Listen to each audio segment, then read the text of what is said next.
15 अगस्त के बाद से भारत में लगातार अफगानिस्तान खबरों में छाया हुआ है। बात भी बड़ी है, मगर इस बीच एक और पड़ोसी देश में एक टाइम बम फटा है जिस पर शायद ही किसी का ध्यान गया हो। यह टाइम बम है श्रीलंका में फूड इमरजेंसी यानी खाद्य आपातस्थिति का ऐलान। श्रीलंका सरकार ने खाने पीने के सामान की जमाखोरी और मुनाफाखोरी के खिलाफ कड़े कदमों का ऐलान किया है। जानकारों का कहना है कि यह सिर्फ खाने का संकट नहीं है, बल्कि श्रीलंका की अर्थव्यवस्था के लिए भी बड़ी मुसीबत का संकेत है और यह असल में आर्थिक आपातकाल का एक ऐलान है। सच कहे तो यह कोरोना की चेतावनी को हल्के में ले रहे लोगों के लिए खतरे की एक बड़ी घंटी है।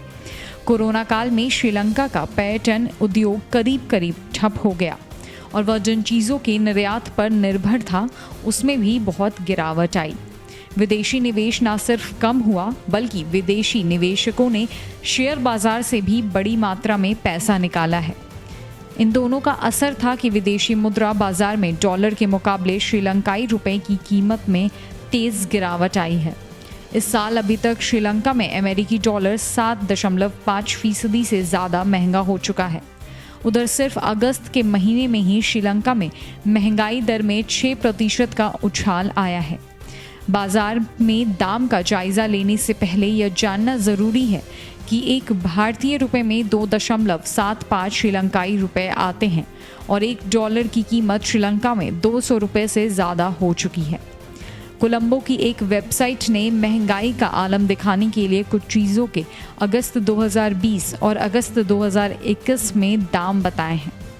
वहाँ 1 किलो हरी मूंग 341 रुपये से 828 रुपये पर पहुँच गई है, जबकि प्याज 219 रुपये से 322 रुपये, मलका की दाल 166 रुपये से 250 रुपये, चीनी 135 रुपये से 220 रुपये, काबुली चने 240 रुपये से 314 रुपये और सूखी मछली 688 रुपये से 1926 रुपये पर पहुंच चुकी है।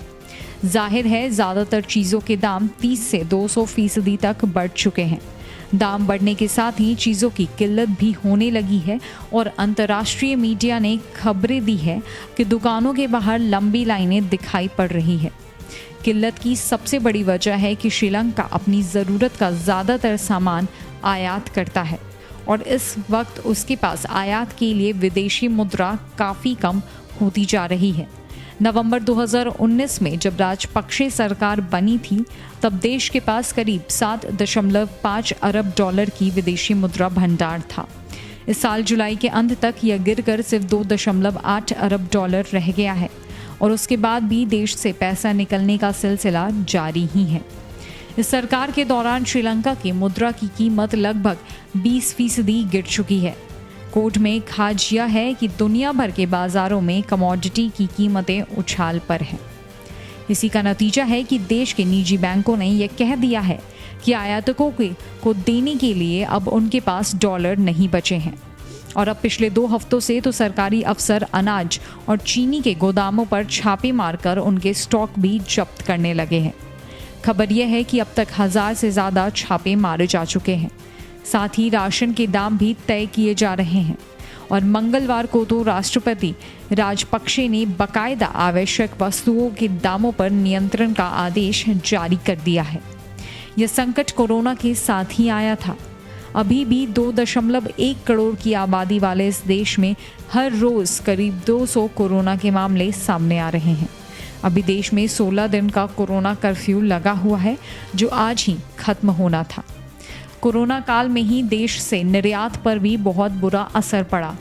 हालांकि जुलाई के महीने में देश से निर्यात कोरोना से पहले की हालत में पहुंच चुका था, लेकिन करेंसी की गिरती कीमत की वजह से उसका भी पूरा फ़ायदा नहीं मिल सकता।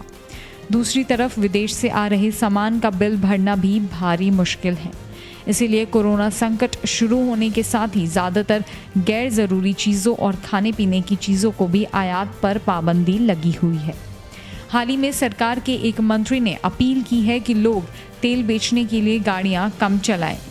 संकट सिर्फ इतना नहीं है कि श्रीलंका पर कर्ज का भारी बोझ भी है और मूडीज की तरफ से उस पर नज़र रखी जा रही है।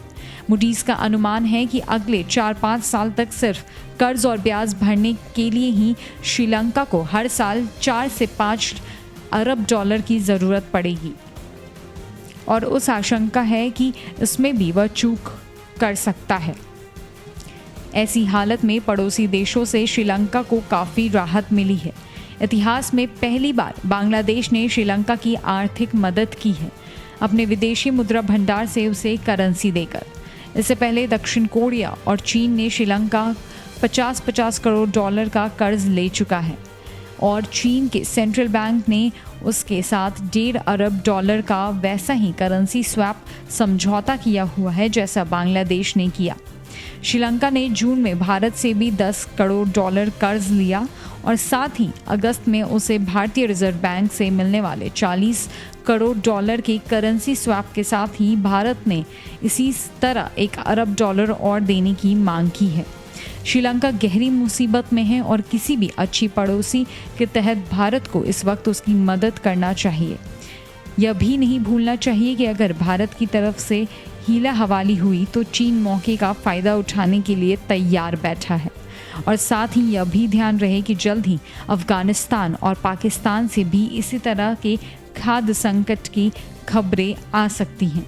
तब क्या करना होगा, इसकी तैयारी वक्त रहते की जाए तो बेहतर होगा।